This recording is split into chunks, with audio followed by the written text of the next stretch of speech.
Well, good morning. We're gonna make a simple breakfast. We have here something called waffle egg bacon sandwich. Frozen waffles, that's pretty good, and 2 bacon and 1 egg. So we'll put the bacon in the air fryer now. You can use anything. You can put it in the pan if you want. We're gonna put it in the air fryer. Put it in. I'll put it about 9 minutes. So now we can cook our egg in the middle and put our frozen waffles in the bread.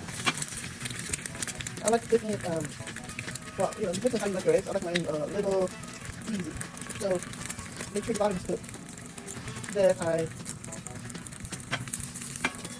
turn it over. There we go. I turn on the fire.